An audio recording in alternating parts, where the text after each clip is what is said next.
पावन दत्त धाम के इस प्रांगण में हम आप सब लोग वृंदावन रसोत्सव के संबंध में चर्चा कर रहे हैं और उसमें भी श्री जी की लीलाओं का ज्यादा श्रवण कर रहे हैं।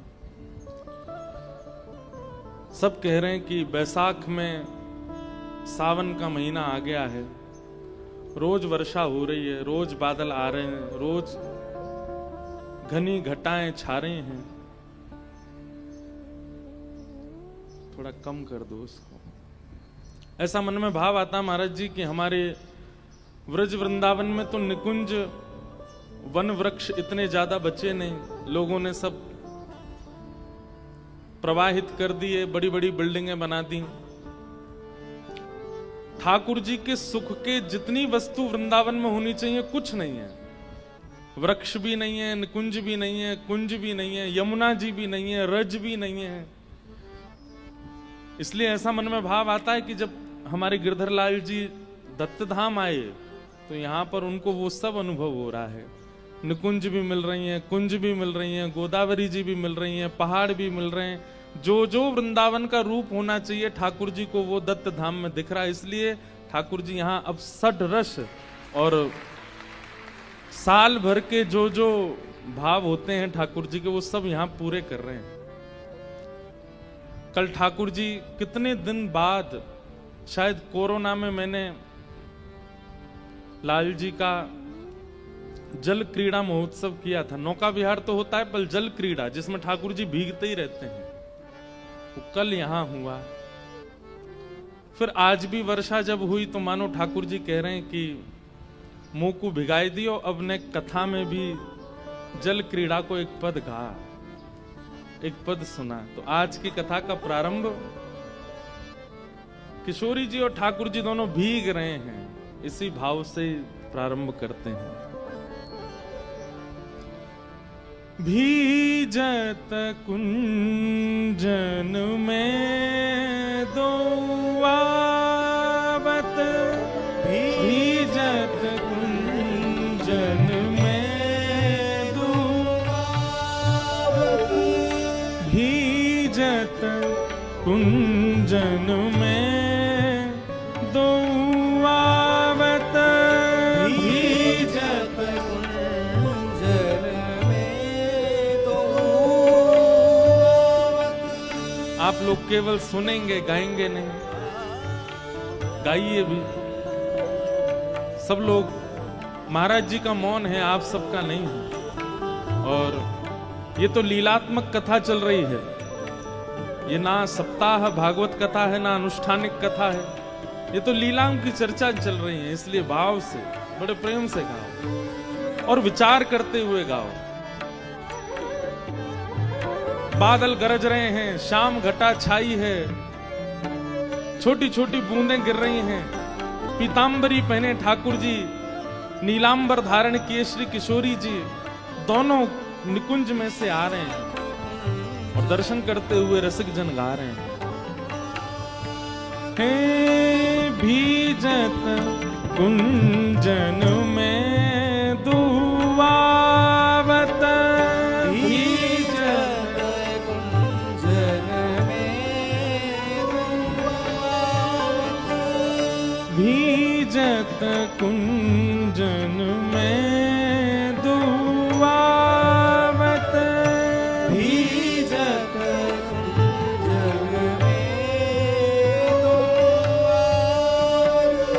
ज्यों ज्यों बूंद परत चुनरी पे, ज्यों ज्यों बूंद परत चुनरी पे, ज्यों ज्यों बूंद परत चुनरी पे, ज्यों ज्यों बूंद परत चुनरी पे। जैसे जैसे किशोरी जी की चुनरी पे बूंद पड़ती है तो जैसे मानो भीगना ठाकुर जी को ज्यादा भाता है, किशोरी जी को इतना नहीं भाता। तो जब बूंद पड़ती है तो किशोरी जी थोड़ी संकोच में आ जाती हैं। तो ठाकुर जी तुरंत किशोरी जी को सकुचाए देख अपने हृदय से लगा लेते हैं या अंक में भर लेते हैं। तुरंत जहां बूंद पड़ती है वहां अपने हाथ से स्पर्श करके उस बूंद को हटाने का प्रयास करते हैं। ठाकुर जी चाह भी रहे हैं कि भीज जाएं और बार बार अपने उर से भी लगा रहे हैं। ज्यों ज्यों बूंद परत चुनरी पे,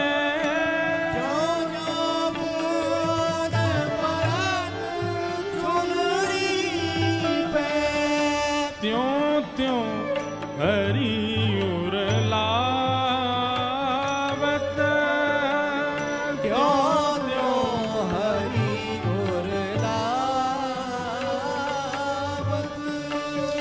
भीजत कुंजन में दुआवत, भीजत कुंजन में दुआवत, भीजत कुंजन में दुआवत, भीजत कुंजन में दुआवत। जय हो।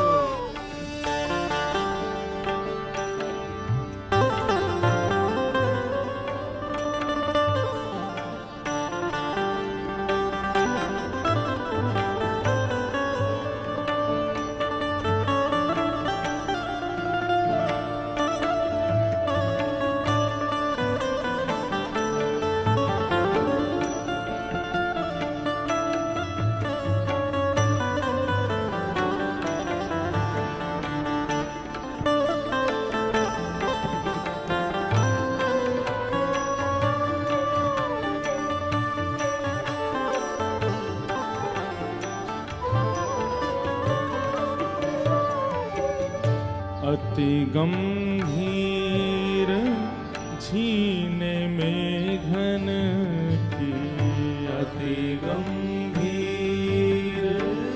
झीने में घन की, अति गंभीर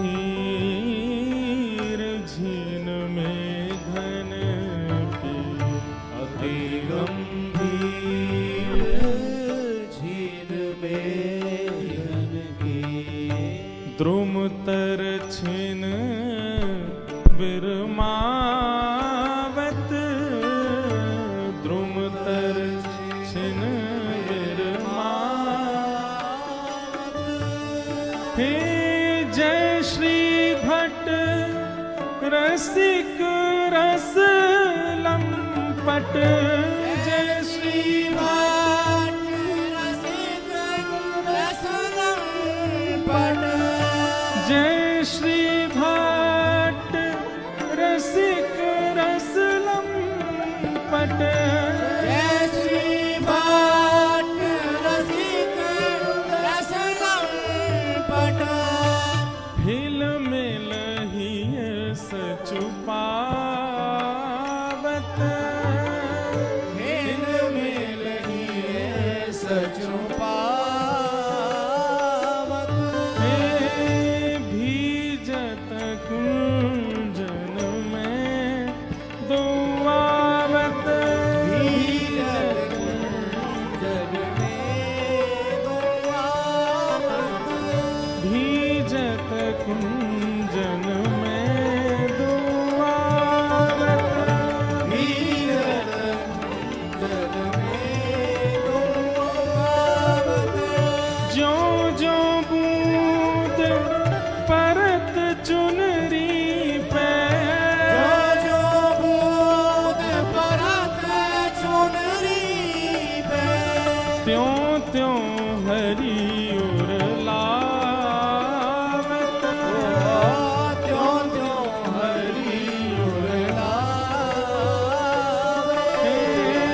भीजत कुंजन में दुआवत, भीजत कुंजन में दुआवत, भीजत कुंजन में दुआवत, भीजत कुंजन में भीजत कुंजन, भीजत भीजत कुंजन में भीजत कुंजन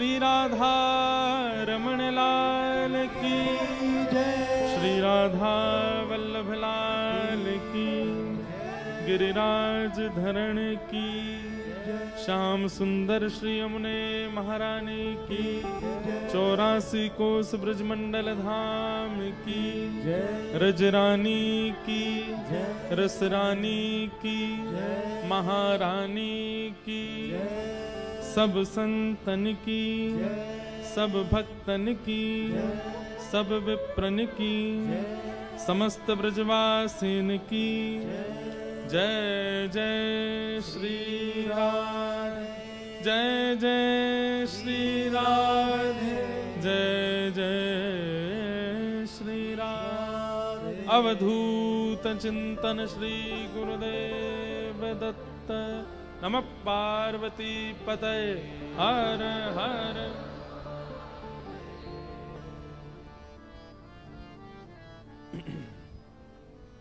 ठाकुर जी की महती अनुकंपा से श्री दत्त धाम नासिक में गोदावरी जी के तट पर हम आप सब लोग बड़े आनंद के साथ, उत्साह के साथ वृंदावन रसोत्सव का सुख प्राप्त कर रहे हैं। और वृंदावन रसोत्सव में भी स्वयं वृंदावन को प्रकट करने वाली श्री किशोरी जी की महिमा, श्री किशोरी जी के लीलानुवाद का श्रवण कर रहे हैं। कई बार ठाकुर जी की इन अंतरंग लीलाओं को सुनकर के कई लोगों को संशय हो जाता है। बहुत ध्यानपूर्वक सुनिएगा। ठाकुर जी की नटखट लीला, ठाकुर जी के ऐसे मधुर बोल, ठाकुर जी की ऐसी सहज स्वभाव, कभी कभी अंतर अनुभव होने लग जाता है कि ये वही परमात्मा है, वही श्री कृष्ण हैं जिनको हम भजते हैं। और विशेष रूप से दो प्रकार के लोगों के अंदर ये संशय प्रकट होता है। बुरा नहीं मानिएगा, ठाकुर जी की इन मधुर लीलाओं के प्रति दो प्रकार के लोगों के चित्त में संशय प्रकट होता है। पहले ज्ञानी, परम ज्ञानी, जिनको ज्ञान बोध तो हुआ पर भक्ति बोध नहीं हुआ। वो कई बार ठाकुर जी के इन मधुर रस को श्रवण करते समय कभी कभी उपहास भी कर देते हैं और कभी कभी ऐसे भावना रखते हैं कि ये परमात्मा का स्वरूप थोड़े ही है। परंतु हम महाराज जी वृंदावन में रहते हैं, बड़े बड़े ज्ञानी, बड़े बड़े जपी, बड़े बड़े तपस्वी, बड़े बड़े वेदज्ञ, बड़े बड़े कर्मनिष्ठ, बड़े बड़े तपस्वी अपनी तपस्याएं छोड़ करके वृंदावन आ गए। बड़े बड़े ज्ञानी अपने समस्त, हमारे हरिराम व्यास जी जिन्होंने जुगल किशोर जी को प्रकट किया, वे तो 5 बैलगाड़ियां भर के ग्रंथ लेकर के आए और वृंदावन रस श्रवण करते ही, उसका अनुभव करते ही सारे ग्रंथों को जमुना जी में विराजमान कर दिया। किसी ने कहा ऐसा क्यों कर रहे हो? बोले कि ये निश्चित कल्याणकारी हैं, पर प्रेम लक्षणा भक्ति जब जीवन में आ गई है तो मेरा ऐसा मंतव्य है कि ज्ञान को इससे युक्त करके पाया जाए। हरिराम व्यास जी कहते हैं बहुत अच्छी बात, ध्यानपूर्वक सुनिएगा। रोटी रूखी नहीं खानी चाहिए, या तो सब्जी से खानी चाहिए या दाल से खानी चाहिए।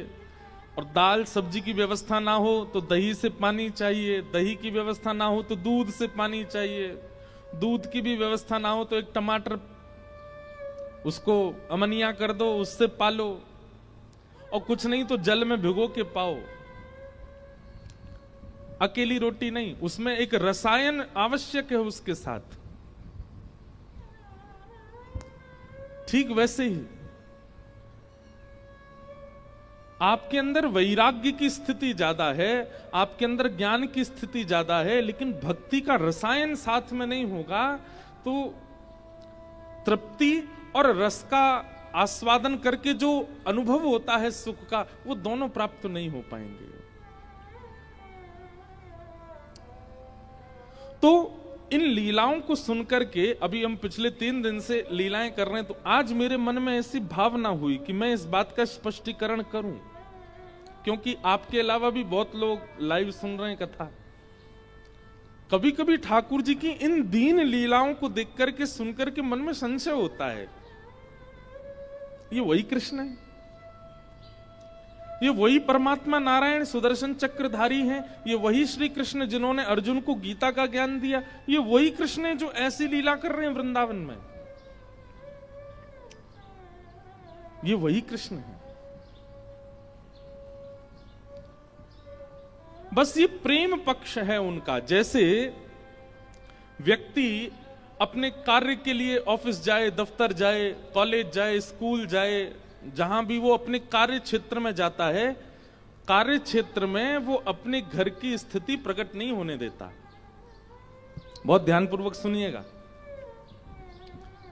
अपने कार्य क्षेत्र में व्यक्ति अपने घर का व्यवहार स्वभाव प्रकट नहीं करता।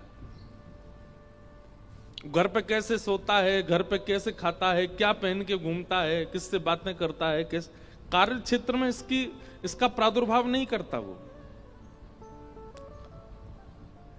लेकिन कभी कभी उसके कार्य क्षेत्र के कई ऐसे मित्र होते हैं जो उसके बड़े घनिष्ठ हो जाते हैं, तो धीरे धीरे वो उनको अपनी गृह क्रिया में प्रवेश कराना प्रारंभ करता है और अपनी गृह क्रियाओं से उनको अनुभव करा देता है। मैं ऐसे सोता हूं, मैं ये खाता हूं, मैं रात में यहां जाता हूं, मैं सुबह वहां बैठता हूं, मैं उससे बात करता हूं, इससे मिलता हूं। ठीक वैसे ही ठाकुर जी का कार्य क्षेत्र है ज्ञान मार्ग, ठाकुर जी का कार्य क्षेत्र है वैराग्य मार्ग, ठाकुर जी का कार्य क्षेत्र है विरक्त मार्ग।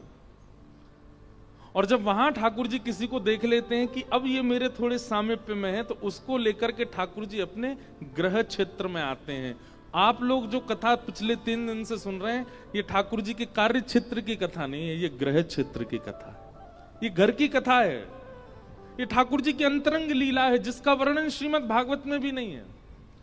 कुछ कथाएं गर्ग संहिता से हैं, कुछ कथाएं ब्रह्म वैवर्त पुराण से हैं, कुछ कथाएं हमारे अष्टछाप के कवियों से हैं, कुछ कथाएं श्री हित चतुरासी जी की हैं, कुछ कथाएं, मतलब पदों से कथा का प्रादुर्भाव। ये एक जगह व्यवस्थित सुव्यवस्थित कथा नहीं है। ये जगह जगह ठाकुर जी ने जिन जिन को अपने गृह लीला का अनुभव कराया, उनके लीला वर्णन से ये लीलाएं निकाली गई हैं। इसलिए संशय मत कीजिएगा कि ये वही कृष्ण हैं जो सुदर्शन चक्र घुमाते हैं, ये वही कृष्ण हैं जो द्वारिका में बैठते हैं, ये वही कृष्ण हैं जो गिरिराज उठाते हैं, ये वही कृष्ण जो पूतना अघासुर बकासुर धेनुकासुर को मारते हैं। हां जी, ये वही कृष्ण हैं जो किशोरी जी के साथ ऐसी मधुर लीला करते हैं। और इस मधुर लीला का प्राकट्य सबके सन्मुख नहीं होता, जब किशोरी जी सन्मुख होती हैं तभी होता है, अन्यथा ये भाव ठाकुर जी प्रकट नहीं करते। इसलिए इसमें संशय ना हो। इसीलिए कथाएं तो इतनी होती हैं, लेकिन सब जगह किशोरी जी और ठाकुर जी की अंतरंग लीलाएं प्रकट करने का स्वभाव नहीं होता, मन भी नहीं होता। क्या पता समझें ना समझें, क्या पता किस रूप में उस कथा को ले जाएं। इसलिए बहुत व्यवस्थित होकर के कहना पड़ता है ठाकुर जी के रस को। यहां इस भाव को सुनाने का एकमात्र कारण पूज्य महाराज जी की वो रात्रि में मुझे लिखी गई बात कि हमको किशोरी जी का चरित्र सुनना है, श्री लाडली जी के बारे में जानना है। गत वर्ष के तब से मेरा था कि महाराज जी को हम श्री जी के अंतरंग लीलाओं को सुनाएंगे। और महाराज जी ऐसी ऐसी लीला जो ढूंढने से भी मुझे नहीं मिली, वो गिरधर लाल जी ने कृपा करके मानसी में आकर के दिखा दी कि ऐसे है, इसको ऐसे बताओ। और आज प्रत्यक्ष हुआ मयूर बिहारी लीला। आज सब जगह मोर बने हैं, आज सामने भी सुंदर मयूर बने हैं। आज मंच का भी जो स्वरूप है वो मयूर के पंखों के रंगों से है। आज गुरुजी के ऊपर भी खूब सारे मयूर पिच्छ हैं। एक तो इतना अद्भुत, यहाँ पर सब बेचारे कल कथा के बाद से ही लग जाते हैं, सब दत्त धाम के परिकर और सब मिलकर के। अब बताओ, परसों यहाँ इतनी कींच थी, उसकी आपको सुगंधी भी नहीं आ सकती।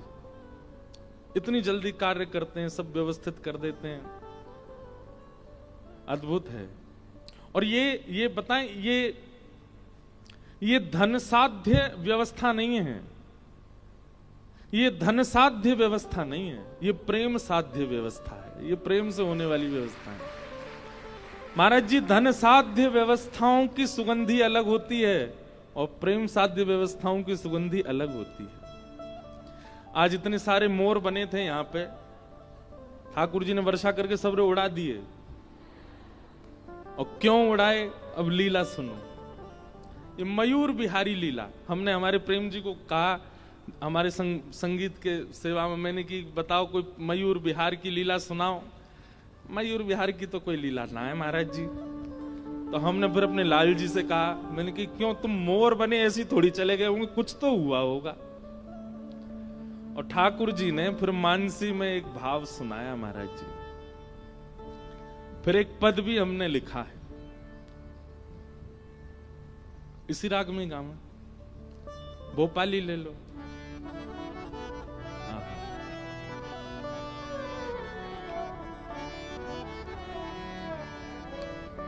आज मोर बिहारी ठाकुर जी मोर बन करके आए हैं। कैसे मोर बन के आते हैं ठाकुर जी, हमारे गिरधर लाल जी प्रेरणा दे करके बता रहे हैं। सब लोग मेरे साथ में गई हो। अच्छा, एक बात आपको बताएं, कभी कोई ऐसा पद मंच से सुनाया जाए जिस पद की अंतिम पंक्ति में गिरधर शब्द आता हो, समझ जाना लाल जी ने लिखवाया है। वृंदावन प्यारो, वृंदावन में भी अंत में गिरधर लाल जी हैं।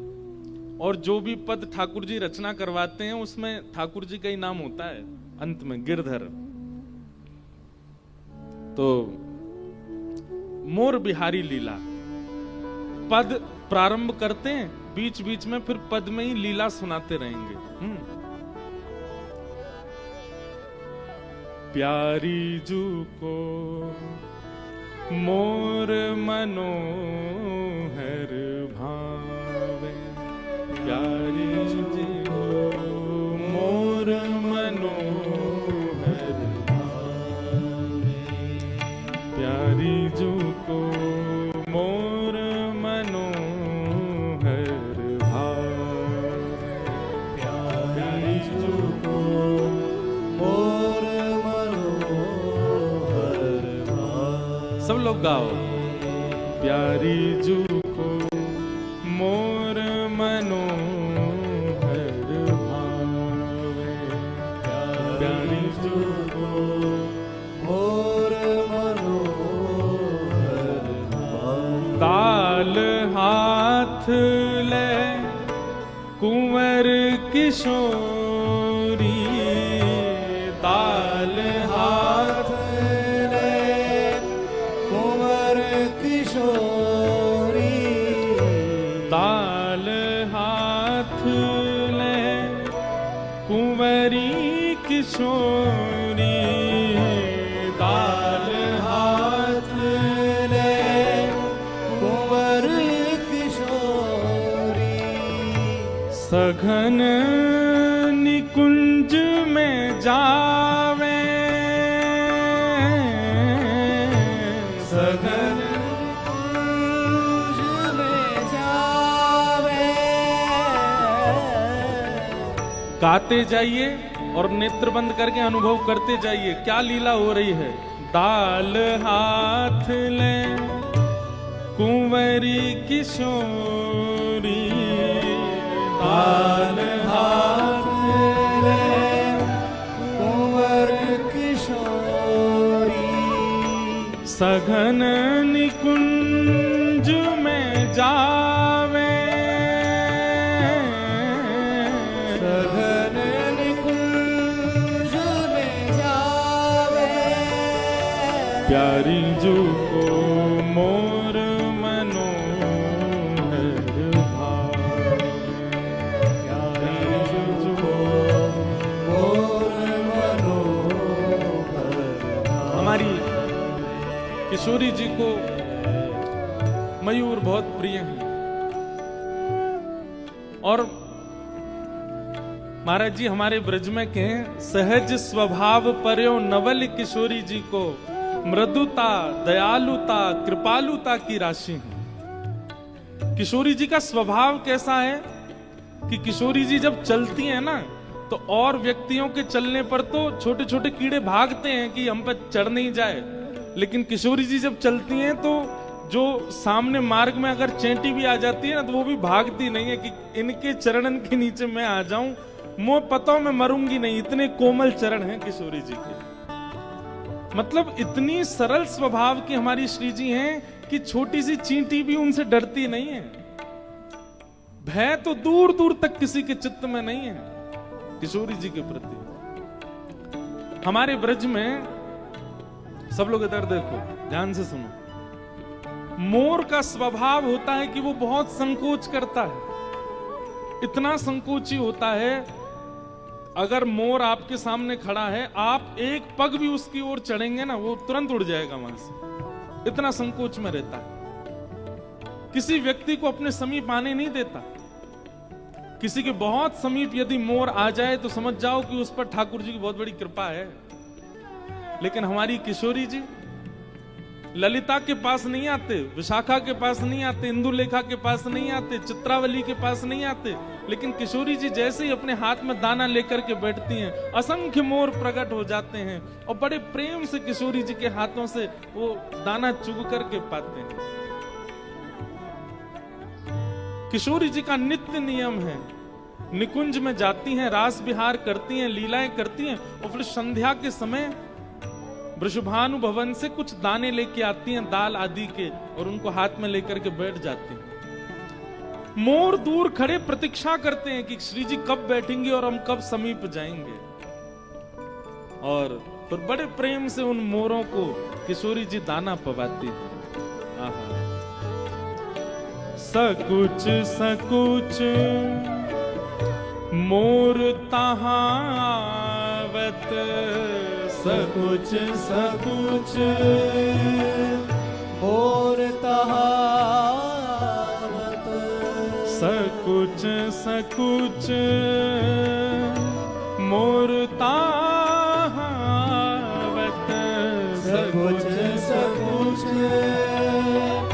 मोर तहावत, प्यारी अति हर्षावे,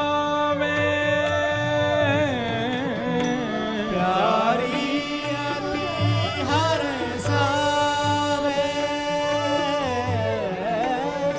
प्यारी अति हर्षावे, प्यारी अति हर्षावे, हे यह आनंद देख नंद नंदन, यह आनंद देख नंदन, यह आनंद देख नंद नंदन, यह आनंद देख नंदन, चतुर सी चाल चलावे, चतुर सी चाल चलावे। आहा। क्या लीला चल रही है? किशोरी जी निकुंज में रास विहार कर रही हैं और रास विहार करते करते अचानक श्री जी निकुंज से बाहर आ गए। ठाकुर जी कह रहे हैं, जे का भयो, ये श्री जी कहां चली गई?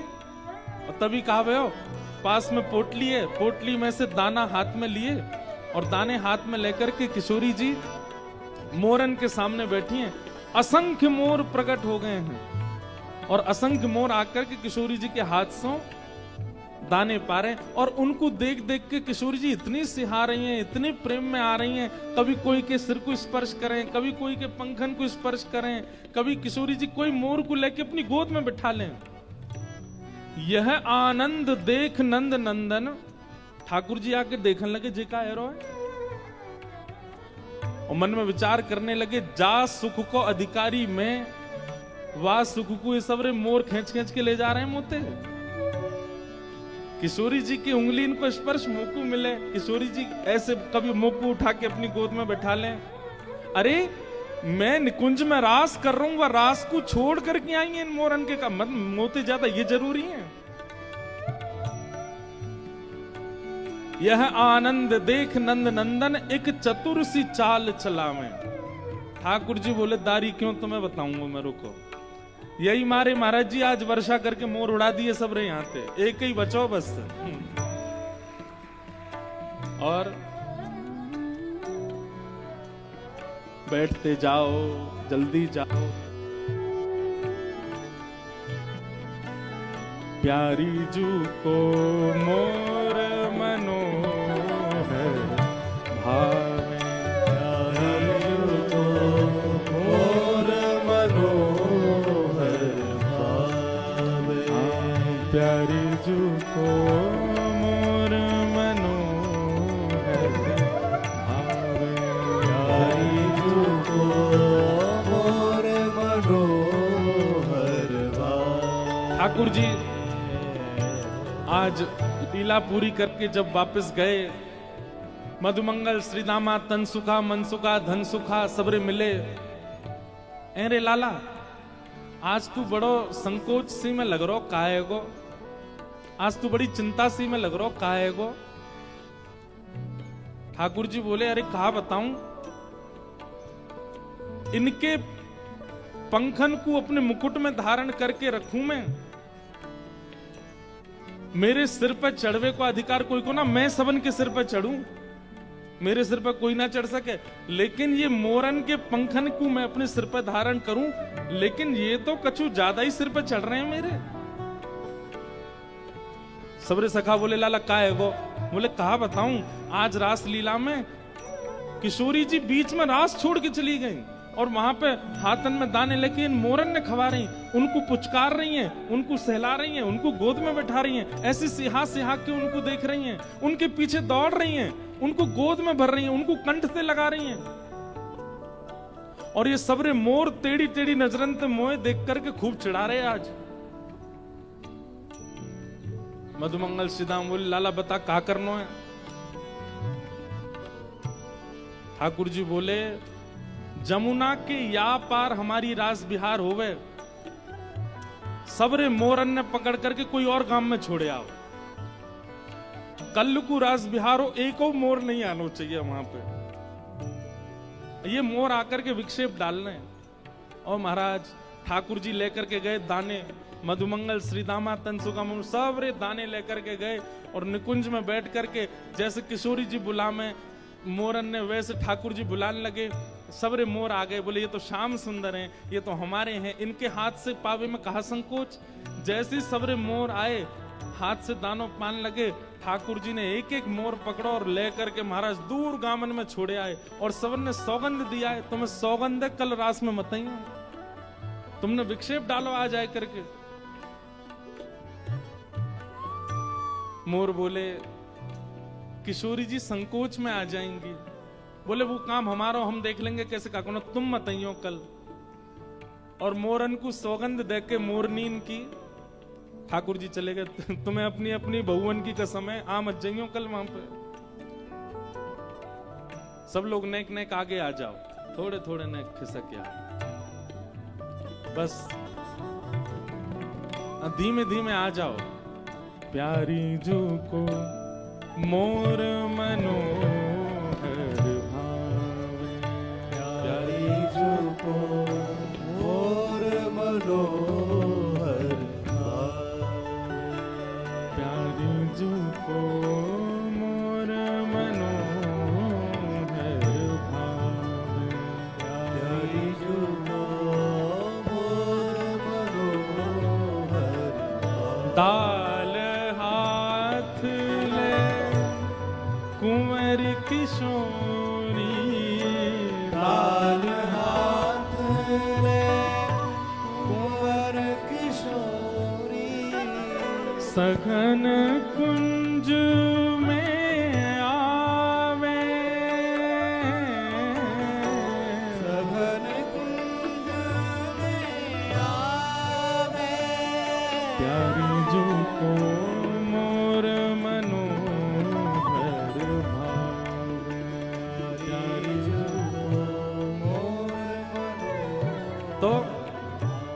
ठाकुर जी गए ग्वाल बालन के संग और सबरे मोरन ने उनकी मोरनीन की कसम देकर के छोड़े आए दूसरे गांव में।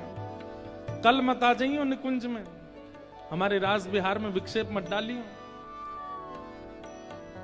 एक दिना की बात में एक दिना देखना तो चाहूं, कहा करेंगी श्री जी। दूसरे दिना रास बिहार भयो, निकुंज में ठाकुर जी श्री जी सब सखियां सब पधारी, रास बिहार भयो। और अचानक वैसे कल की तरह आज भी श्री जी बीच में ही रास छोड़ करके और पोटली लेकर के गई और लेकर के जा स्वर में मोरन को बुलावे करने लगी स्वर, लेकिन मोर नहीं आए। दूर दूर तक किशोरी जी दुख देख करके आ गई, लेकिन मोर नहीं मिले। कभी यमुना तट पे ढूंढे, कभी सघन वन में ढूंढे, कभी कुंज निकुंजन में ढूंढे, लेकिन मोर नहीं मिले श्री जी को। ठाकुर जी पीछे पीछे चल रहे हैं। हे श्यामाजू चलो ने मेरे संग तनिक बैठ जाओ। अरे श्यामाजू देखो आज मैं आपके काज कहा बना के लाऊं ने क्या को पाए लो। लेकिन किशोरी जी को तो मोह ऐसा बन गो, अब कछु भाई नहीं रहो। ठाकुर जी आज सुंदर पेड़ा बना के लाए, किशोरी जी को पवान लगे। किशोरी जी ने पायो, ठाकुर जी बोले कैसो है?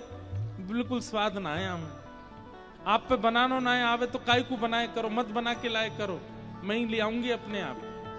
ठाकुर जी बोले मेरे द्वारा दी गई सामग्री कभी अगर नहीं भाती है तो किशोरी जी थोड़ा मन मार के भी स्वीकार कर ले, लेकिन ऐसे स्पष्ट मना तो कभी नहीं करती। आज इतनी बुरी लग गई, मोर इतने प्रिय है इनको कि मैं सामग्री दे रहा हूं वो भी स्वीकार नहीं है। ठाकुर जी नृत्य करके दिखाने लगे, श्री जी आज मैंने कैसा नृत्य किया? किशोरी जी बोली जैसा रोज करो वैसा ही कियो, कछु नयो तो होना हो या मैं। ठाकुर जी बोले ये बर्दाश्त भार है रो मेरे, मैं इतना सब कछु आपके सामने प्रस्तुत कर रहा हूं, आपको भाई ना आए रहे हो। अंत में ठाकुर जी मन में विचार करने लगे ये मोर इतने प्रिय हैं, अब मोर तो हम पल्ले गांव में छोड़ के आए। ठाकुर जी बोले तो नेक बैठो श्री जी, हम मैं आऊं अभी आऊं। ठाकुर जी निकुंज से बाहर गए, सबरे ग्वाल बाल बुलाए, बोले भैया चलो, मोरन ने पकड़ के दोबारा लाओ। श्री जी तो नाराज है बैठ गई हैं। सबरे ग्वाल बाल गए वह दूसरे गांव में, वहां पे जंगल में मोर बैठे थे। कसम दई ठाकुर जी ने मोरनी इनकी आमद जई हूं। ठाकुर जी बोले भैया चलो, किशोरी जी के पास चलना, जल्दी चलो। मोर बोले ठाकुर जी श्री जी जैसे आपको श्री जी प्रिय, हमारी मोरनी हमको प्रिय, हमको कसम लगी हम तो ना जा रहे आज। ठाकुर जी बोले तुम्हारे हाथ जोड़ूं पाम परूं भैया जल्दी चलो।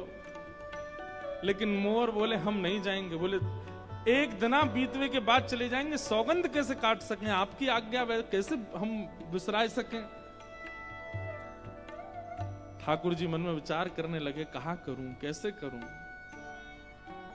तभी आहा ग्वाल बाल संग लिए मोहन, ग्वाल बाल संग लिए मोहन, ग्वाल बाल संग लिए मोहन, ग्वाल बाल संग लिए मोहन, स्वयं मोर बन आवे,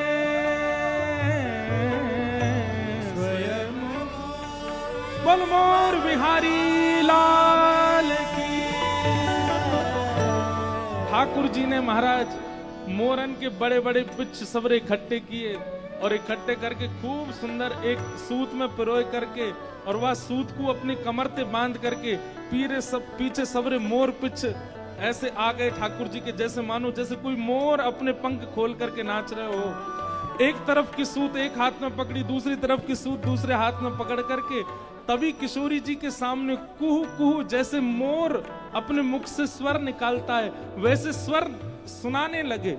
किशोरी जी बोली अरे ये कोई मोर बोलो का अभी यहाँ थे? मोर की आवाज आई कहीं थे, कौन बोलो? कोई बालक रो रहा? हाँ करो वाह।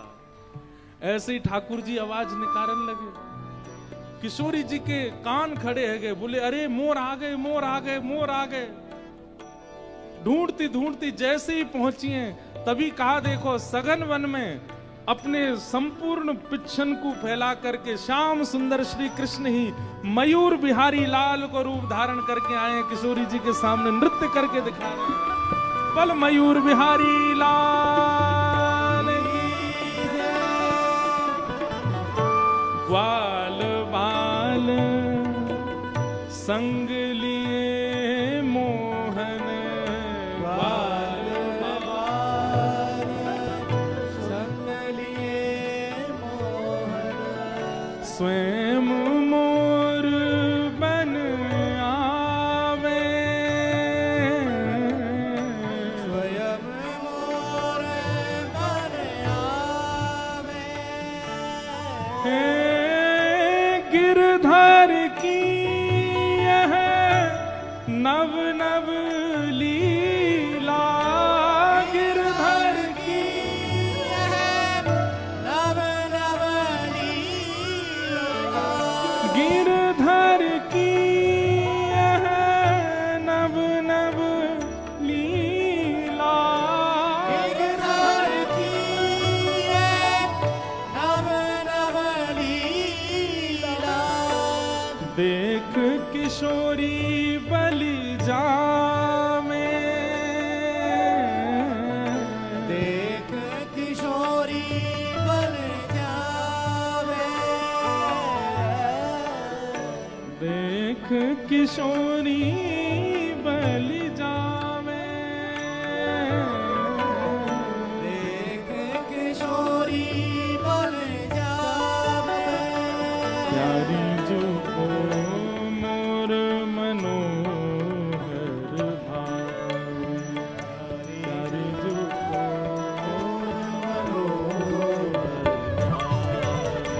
हे प्यारी जो को मोर मनोहर भावे, प्यारी जो को मोर मनोहर हे प्यारी जो को मोर मनोहर भावे, प्यारी जो मोर मनोहर गिरधर की यह नव नव लीला, गिरधर की यह नव नव लीला, गिरधर की यह नव नव लीला, गिरधर की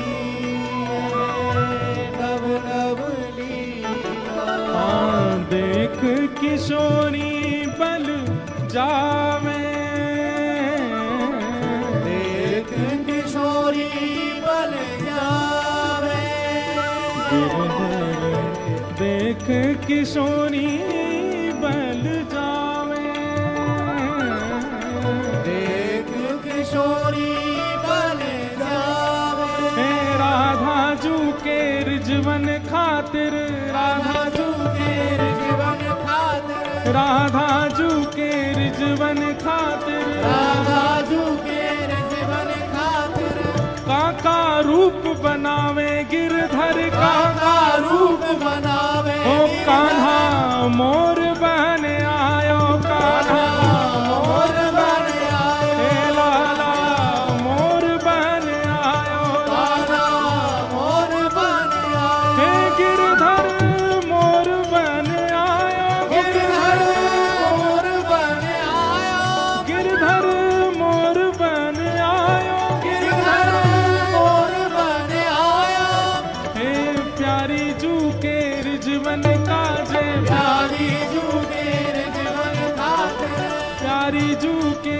रिजवन का जय, प्यारी जू के जीवन खातिर, हे कहाँ कहाँ रूप बनावे गिरधर, काका रूप बनावे, हे गिरधर कहाँ कहाँ रूप बनावे गिरधर, काका रूप बनावे, हे कान्हा मोर बन आयो, काका कान्हा मोर बन आयो, हे गिरधर मोर बन आयो, गिरधर मोर बन आयो, हे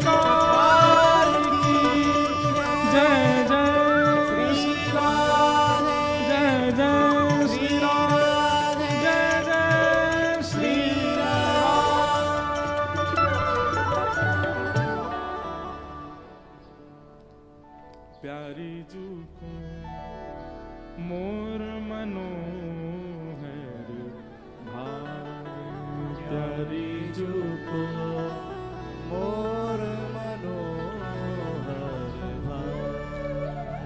तो लीला हो तो अच्छो, नहीं होए तो हमारे लाल जी प्रकट कर दें। लाल जी हमारे प्रकट करके बताए थे ये लीला है भैया, सुनाया। और महाराज जी दास ने अनुभव किया कि कोई लीला अगर लाल जी प्रकट कराते हैं तो मैं निस्संदेह विश्वास करके कि ये लीला हुई होगी गा देता हूं। आज गा दी है मयूर, अब कुछ दिन बाद ये कहीं ग्रंथ में मुझे मिल जाएगी, यही लीला मिलेगी। ये लाल जी का अनुग्रह। ऐसे हमारे श्री गिरधर लाल मोर बन के आए। सब लोग कह रहे थे, बोले बड़ी मेहनत से मोर बनाए थे सबने, वर्षा आई और सबरे धुल गए। मैंने कि धुले ना, ये उड़ाए हैं ठाकुर जी ने, ये उड़ेंगे तभी तो ठाकुर जी मोर बन के आवेंगे। इसलिए ठाकुर जी ने सब भगाए दिए, एक ही बचाओ है बस। राधे जू के रिजवन काजे, कहा कहा रूप बनावे, कान्हा मोर बन आवे, कान्हा मोर। बोल मयूर बिहारी लाल की जय। आहा। अब इसमें संशय नहीं हो कि ये वही श्री कृष्ण हैं। यदा यदा ही धर्मस्य ग्लानिर्भवति भारत अप्युत्थानम धर्मस्य तदात्मानं कला सजाम्यहम्। ये वही श्री कृष्ण हैं जो धर्म की स्थापना करने। हाँ, ये वही श्री कृष्ण हैं। ये वही श्री कृष्ण हैं जो महाभारत युद्ध में द्रुत गति से अर्जुन का रथ चलाते हैं, अपनी बामस्त की कन्नी उंगली पर गिरिराज जी धारण कर देते हैं। हाँ, ये वही श्री कृष्ण हैं। वो ठाकुर जी के कार्य क्षेत्र की लीला है और ये ठाकुर जी के घर की लीला है, ठाकुर जी के अंतरंग स्वभाव की लीला है। व्यक्ति को जब ब्याह करना होता है ना, तो अपनी होने वाली गृहिणी जो होती है उसको रिझाने के लिए कई बार बनावटी बन के जाते हैं। अच्छे अच्छे दिखेंगे, अच्छे अच्छे कपड़े पहनेंगे, अच्छा अच्छी बातें करेंगे, अच्छा अच्छा स्वभाव व्यवहार दिखाने का प्रयास करते हैं। लेकिन बाद में ऐसों का विवाह लंबा टिकता नहीं है। क्यों? क्योंकि पहले रिझाने के लिए खूब सुंदर सुंदर आपने नाटक किए और जब ब्याह हो गया फिर असलियत पता चली, ये तो नहाते ही नहीं 5 दिन तक। हमको दिखाने के लिए रोज ऐसे बन जाते थे, तो 5 दिन तक नहाता ही नहीं है भाई। प्रेम तो तब माना जाए कि पूर्व में ही अपने प्रत्यक्ष रूप को प्रकट कर दिया जाए। जो तुम्हारा वास्तविकता है, जो तुम्हारी वास्तविक स्वरूप है, उसी का ही पहले उजागर कर दिया जाए, उसके बाद आपको कोई स्वीकार करे तो प्रेम है। आपकी बनावटी से कोई आपको स्वीकार कर रहा है, वो प्रेम थोड़ी हो सकता है। ठाकुर जी का प्रभाव से आकर्षित होने के कई उदाहरण हो सकते हैं। ठाकुर जी के प्रभाव से आकर्षित होने की बहुत सारी लीलाएं हो सकती हैं, जहां ठाकुर जी का ऐश्वर्य दिखता है, जहां ठाकुर जी का प्रभाव दिखता है। लेकिन यह ठाकुर जी का मूल स्वभाव है। किशोरी जी के खातिर ठाकुर जी अत्यंत दीन हो जाते हैं, अत्यंत सरल हो जाते हैं, अपनी प्रभुता भूल जाते हैं, बिल्कुल सहज स्वभाव में ठाकुर जी आ जाते हैं। एक लीला और हमारे श्री लाल जी ने प्रकट कराई, वो भी सुनाते हैं।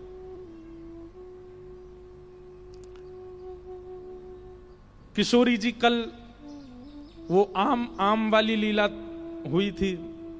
आम चुरा करके ठाकुर जी ने किशोरी जी पे पहले मिलन में ही ठाकुर जी ने अपना स्वरूप दिखा दिया, हम तो ऐसे हैं।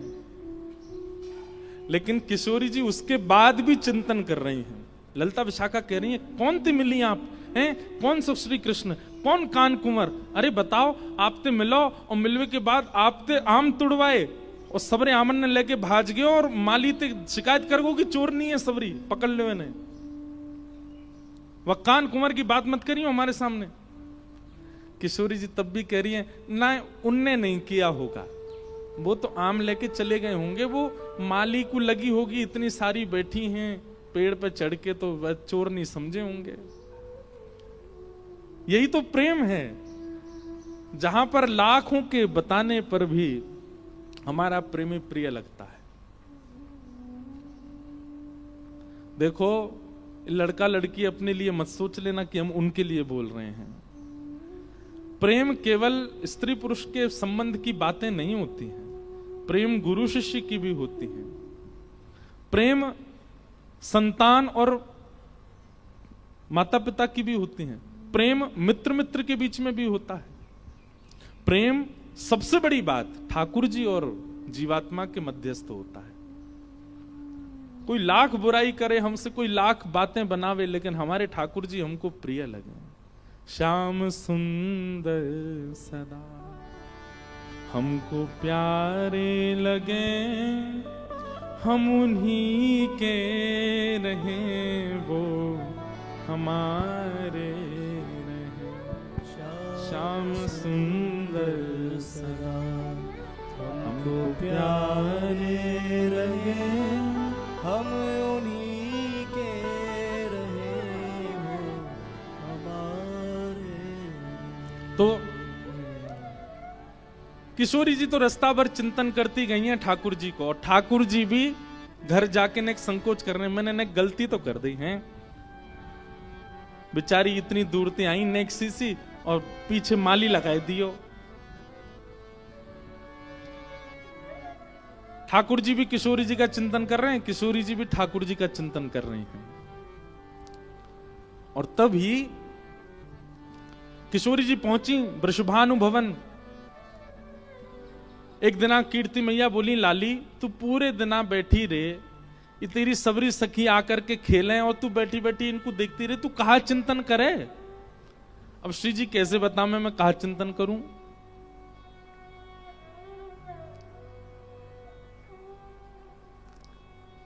कीर्ति मैया बोली, ये लाल जी के द्वारा प्रकट लीला है महाराज जी, हमारे लाल जी ने प्रकट कराई। कि कीर्ति मैया बोली, बोले चल लाली अब तो एक काम कर, अब कहा अब धीरे धीरे बड़ी रहती जा रही ना, घर के काम काज करो कर। बोले कहा करनो बताओ। बोले चल सबसे पहले दही बिलोनो प्रारंभ कर, मक्खन निकार, आज तू मक्खन निकार। अब धीमे धीमे बड़ी है रही है, तेरा ब्याह होएगो और जो भी परिवार रिश्तेदार उनको करामेंगे तो कछु ना, ऐसी सुकोमल सी हमारी लाली है तो देख के कोई को करावे को मन ही नहीं होगा, लेकिन फिर भी आनो तो सब चाहिए ना। और पूरे बरसाने में महाराज ढोल नगाड़े भजन लगे। कहा हमारी किशोरी जी, कौन आया हो भैया, ये तो मधुमंगल श्रीदामा बेचारे पकड़ लाए हैं, कान्हा मोर बने आयो। अब ये देखो, ये लीला जैसी बताई गई वैसे ही बन के आ गए ठाकुर जी।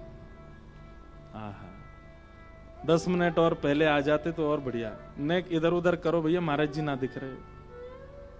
वाह, बस। और अगर वहीं की तरफ ही घूम जाएं,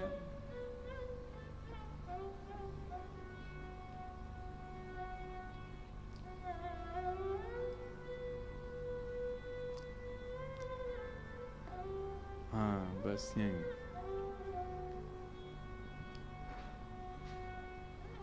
दो चार तुलसी जी लगा दो अगल बगल में।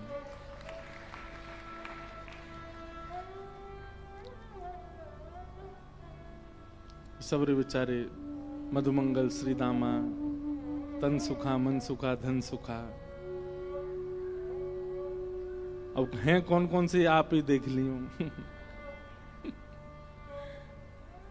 वाह, बोल मयूर बिहारी लाल की।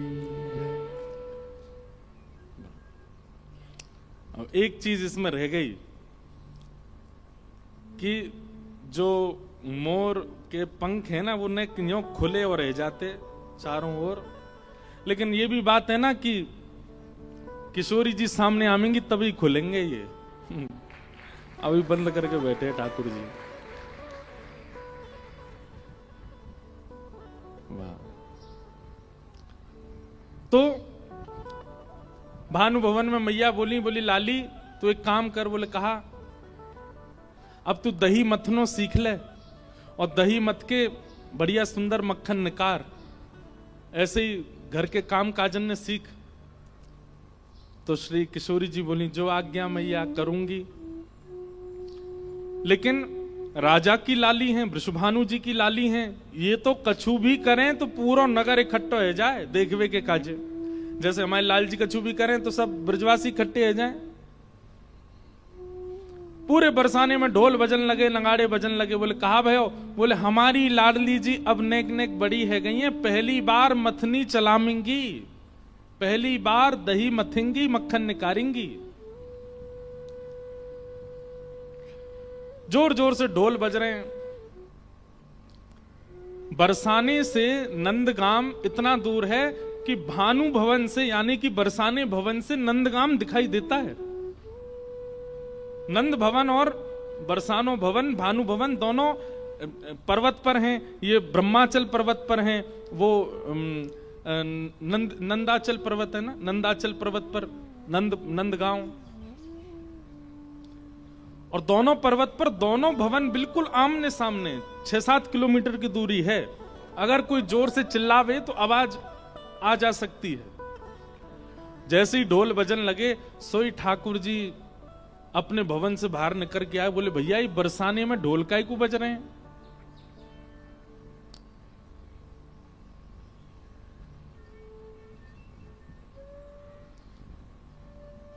वो कहां गए? हमारे परिकर के एक नहीं दिख रहा है।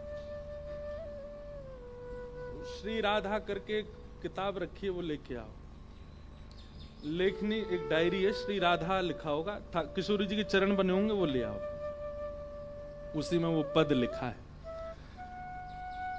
तो ठाकुर जी ने जैसे ही देखो, सुनो ए मधुमंगल, ओ श्रीदामा, ए तनसुका मनसुका जी काहे रो? श्रीदामा किशोरी जी के बड़े भैया हैं। तो श्रीदाम बोले है कारो है, आज लाडली जी, आज श्री किशोरी जी पहली बार दही मथ रही हैं और दही मथ के मक्खन निकालेंगी।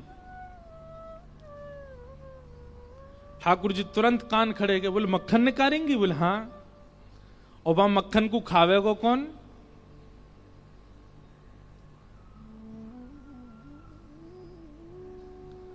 तो श्रीदामा बोला, बोले हमारे घर को नियम है कि पहली बार जो भी वस्तु प्रकट होवे वो हमारी कुल देवी को पधराई जाए। मधुमंगल बोलो, अरे श्रीदामा तुम्हारा कोई कुल देवता ना है? श्रीदामा बोलो अभी तक तो कुल देवता तो ना है हमारो। सोई ठाकुर जी खड़े है, बोले खड़ो ना है तेरे सामने, मैं कुल देवता हूं भैया। तो कुल देवी को भोग लगावे जावे को, कुल देवता तो यहीं बैठो है, मेरे भोग लगा दे। श्रीदाम बोलो लाला तू ऐसे आनंद मत करो कर, ऐसी बात मत करो कर। ठाकुर जी बोले देख, ये गोपीन के घर के मक्खन चुरा के, ब्रजवासीन के घर के मक्खन चुरा के सुख मिले, लेकिन किशोरी जी दही मथिंगी और मक्खन निकलेगा और हमने नहीं चखो, हम तो पहले अगर कुल देवी ने चख लियो ना तो नहीं पाएंगे, पहले हम चखेंगे। ठाकुर जी तो ऐसे निर्णय लेते हैं और सारे जो ग्वाल वाले उछलने लगते हैं, हम बे लाला सही कह रहा हो, जी करनो हमें, सबसे पहले मक्खन हम ही चखेंगे। श्रीदामा बोलो देखो भैया मोते तो कछु कहियो मत, मैं जाके माते मक्खन लेके नहीं आऊंगा, तुम्हें पानो तो खुद अपनी व्यवस्था करो। ठाकुर जी बोले तू चिंता मत कर, हम कर लेंगे। हाँ हाँ।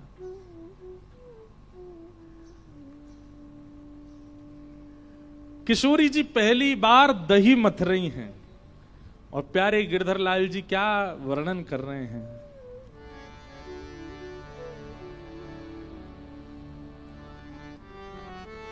आहा। दधी मथ सुंदर लागे कुंवरी श्यामा, दधी मथ सुंदर लागे, दधी मथ सुंदर लागे कुंवरी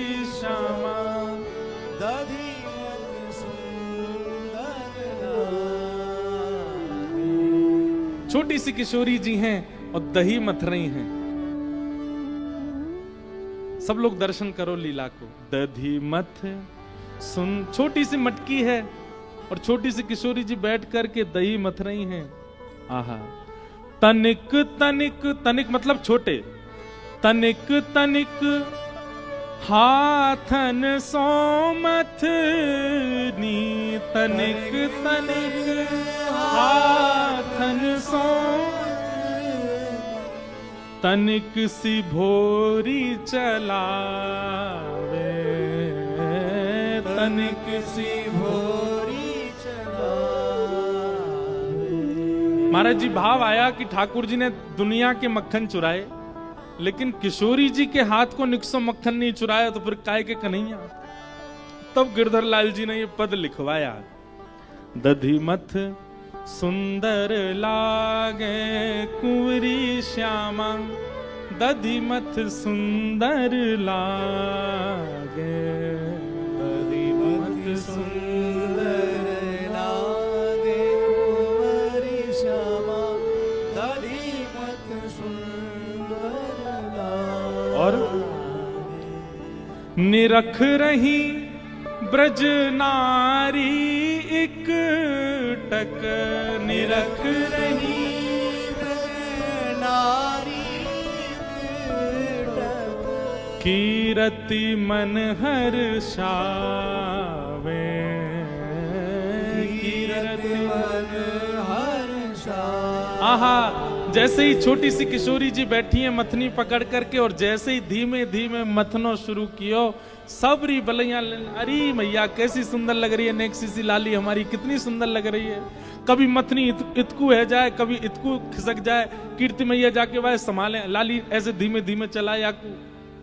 दधी मथ सुंदर लागे कुंवरी श्यामा, दधी मथ सुंदर लागे, दधी मथ सुंदर लागे कुंवरी श्यामा, दधी मथ सुंदर लागे। अब ठाकुर जी को जैसे पतो चली कि किशोरी जी मक्खन निकाल रही हैं, दही मथ रही हैं, इतने में कहा भयो, बेबस भय थाए नंद नंदन, बेबस भय थाए नंद नंदन। ठाकुर जी दौड़े, लेकिन तभी श्री राम बोले, लाला तू या भेष में जावे गो तो बरसाने में घुसन कौन देगो। सबरे ग्वाल बाल बोले, लाला ऐसे मत जाइयो, बहुत पिटाई होगी नहीं तो। ठाकुर जी बोले, रुक जाओ, कछु तो करना पड़ेगा। बोले कहा करूं? तो हमारे लाला पे घूम फिर के एक काम सबसे बढ़िया आवे, कहा लाली बननो, नेक में लाली बन जाए लाला। तुरंत अपने केस खोल लिए ठाकुर जी ने, घुंघराले केस, शिखा खोल ली और शिखा